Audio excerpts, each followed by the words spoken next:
Sinicization, sinicization, sinofication, or sinification is a process whereby non-Han Chinese societies come under the influence of Han Chinese state and society. Areas of influence include alphabet, diet, economics, industry, language, law, lifestyle, politics, religion, sartorial choices, technology, culture, and cultural values. More broadly, sinicization may refer to policies of acculturation, assimilation, or cultural imperialism of neighbouring cultures to China, depending on historical political relations. This is reflected in the histories of Korea, Vietnam, Taiwan and Japan in the East Asian cultural sphere, for example, in the adoption of the Chinese writing system. Integration. The integration policy is a type of nationalism aimed at strengthening of the Chinese identity among population. Proponents believe integration will help to develop shared values, pride in being the country's citizen, respect and acceptance towards cultural differences among citizens of China. Critics argue that integration destroys ethnic diversity, language diversity, and cultural diversity, analogous to North America with approximately 300 Native American languages and distinct ethnic groups. In China there are 292 non-Mandarin languages spoken by native peoples of the region. There are also a number of immigrant languages, such as Khmer, Portuguese, English, etc. Historical examples of sinicization. Austronesian peoples. Before sinicization, Austronesian speakers spread down the coast of southern China past Taiwan as far as the Gulf of Tonkin. In times, the southward spread of Han Chinese led to the sinicization of all Austronesian speakers' population that remained on the mainland, whether in the Yangtze Valley or in coastal areas from the mouth of the Yangtze to the Gulf of Tonkin. Turkic peoples descendants of Uyghurs who migrated to Taoyuan County, Hunan have largely assimilated into the Han Chinese and Hui population and practice Chinese customs, speaking Chinese as the language. Tang Dynasty. During the 8th and 9th centuries in the Tang Dynasty, Chinese soldiers moved into Guizhou and married native women, their descendants being known as Lao Han Zhen, in contrast to New Chinese people who colonized Guizhou at later times. They still speak an archaic dialect. Many immigrants to Guizhou were descended from these soldiers in garrisons who married non-Chinese women. Yuan Dynasty. The Mongol Yuan Dynasty appointed a Muslim from Bukhara, Sayyid-Ajal Shams al-Din Omar, as governor of Yunnan after conquering the kingdom of Dali. Sayyid-Ajal then promoted sinicization and Confucianization of the non-Han Chinese peoples in Yunnan during his reign. Sayyid-Ajal founded a Chinese-style city where modern Kunming is today, called Zhongjingcheng. He ordered that a Buddhist temple, a Confucian temple, and 2 mosques be built in the city.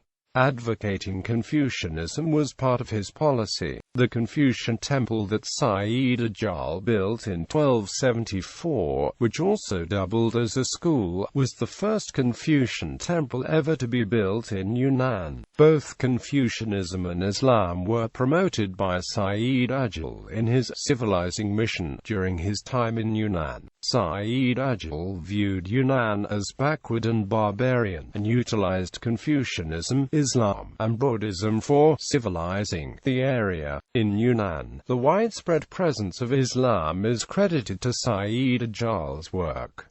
Sayyid-Ajal was first to bring Islam to Yunnan. He promoted Confucianism and Islam by ordering construction of mosques and temples of Confucianism. Sayyid-Ajal also introduced Confucian education into Yunnan. He was described as making the orangutans and butcher birds became unicorns and phoenixes, and the felts and furs were exchanged for gowns and caps, and praised by the regional superintendent of Confucian studies, He Hongzuo, Shams al-Din Yuan constructed numerous Confucian temples in Yunnan, and promoted Confucian education. He is best known among Chinese for helping Sinicize Yunnan province. He also built multiple mosques in Yunnan as well. Confucian rituals and traditions were introduced to Yunnan by Sayyid Agil.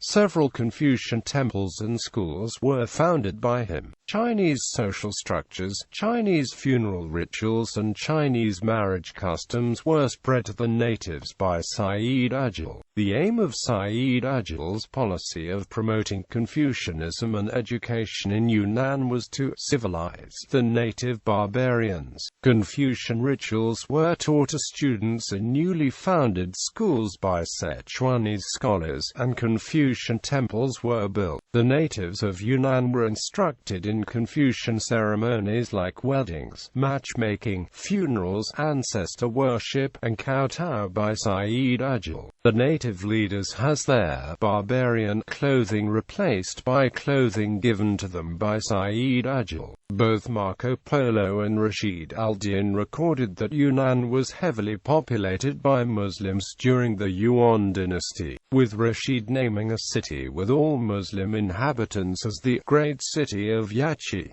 It has been suggested that Yachi was Dali city. Dali had many Hui people. His son Nasir al-Din became governor of Yunnan in 1279 after Sayyid Agil died. The historian Jacqueline Armijo Hussein has written on Sayyid Agil's Confucianization and Sinicization policies. In her dissertation, Sayyid Agil Shams al-Din, a Muslim from Central Asia, serving the Mongols in China and bringing civilization to Yunnan. The paper The Origins of Confucian and Islamic Education in Southwest China, Yunnan in the Yuan period, and the Sinicization and Confucianization in Chinese and Western historiography of a Muslim from Bukhara serving under the Mongols in China. Ming Dynasty. Massive military campaigns were launched by the Ming Dynasty during the Miao rebellions against the southern indigenous Miao, Zhao, and other tribes, settled thousands of Han and Hui in the land after exterminating most of the former indigenous tribes. During the Ming conquest of Yunnan, Chinese military soldiers were settled in Yunnan, and many married the native women.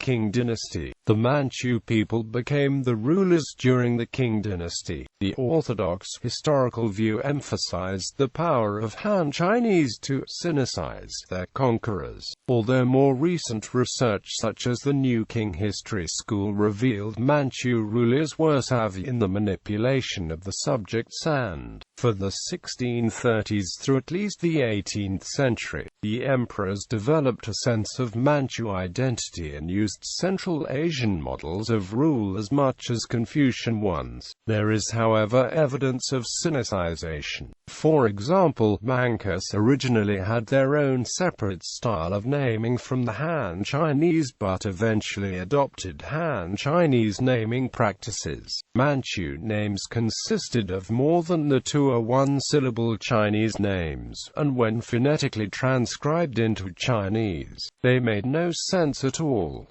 The meaning of the names that Manchus used were also very different from the meanings of Chinese names. The Manchus also gave numbers as personal names. They gave their children Chinese names, which were separate from the Manchu names, and even adopted the Chinese practice of generation names. Although its usage was inconsistent and error-ridden, eventually they stopped using Manchu names. The Neo-Uru family of the Manchu changed the family name to Lang, which sounded like wolf in Chinese, since wolf in Manchu was Neo-Uru. Although the Manchus replaced the Manchu names with Chinese personal names, the Manchu bannermen followed the traditional practice and typically used the first personal name to address themselves and not the last name, while Han Chinese bannermen used the last name and first in normal Chinese style. Usage of surnames was not traditional to the Manchu while it was to the Han Chinese.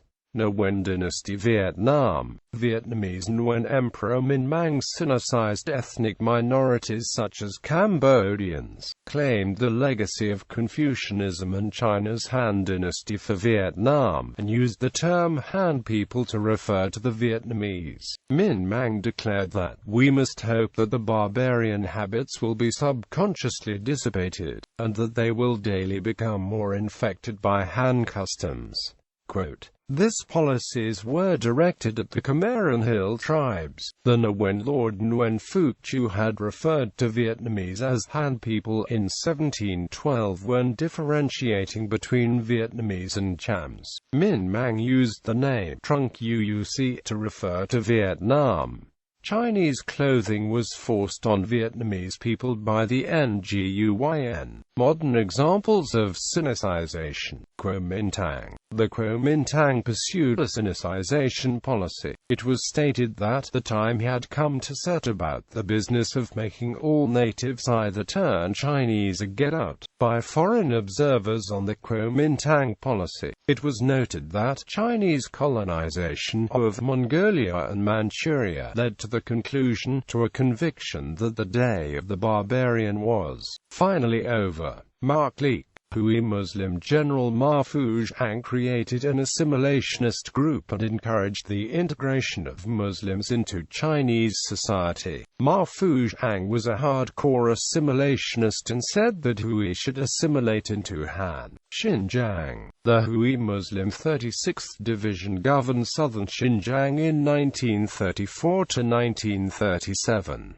The administration that was set up was colonial in nature, putting up street signs and names in Chinese, which used to be in only Uyghur language. They lived much like Han Chinese, importing Han cooks and baths. The Hui also switched carpet patterns from Uyghur to Han in state-owned carpet factories. Taiwan. After the Republic of China took control of Taiwan in 1945 and relocated its capital to Taipei in 1949, the intention of Chiang Kai-shek was to eventually go back to mainland China and retake control of it. Chiang believed that to retake mainland China, it would be necessary to re-sinicize Taiwan's inhabitants who had undergone assimilation under Japanese rule. Examples of this policy included the renaming of streets with mainland geographical names, use of Mandarin Chinese in schools and punishments for using other regional languages, and teaching students to revere traditional ethics, develop pan-Chinese nationalism, and view Taiwan from the perspective of China. Other reasons for the policy were to combat their Japanese influences on the culture that had occurred in the previous 50 years, and to help unite the recent immigrants from mainland China that had come to Taiwan with the KMT, and among whom there was a tendency to be more loyal to one city, country or province than to China as a nation. The process of reasserting non-Chinese identity, as in the case of ethnic groups in Taiwan, is sometimes known as de-sinicization. Tibet. The sinicization of Tibet is the change of Tibetan society to Han Chinese standards by means of cultural assimilation, immigration, and political reform. In popular culture, in some forms of fiction, due to China's communist statehood, Soviet-themed characters are desovietized and switched over to become Chinese to fit modern times. The original cut of the 2012 Red Dawn remake depicted a Chinese invasion before having said information leaked to the Global Times, sparking controversy in China and threatening its airing in the country. In 2006, Chinese versions of the Crimson Dynamo and the Abomination were created and made members of the Liberators in Marvel Comics.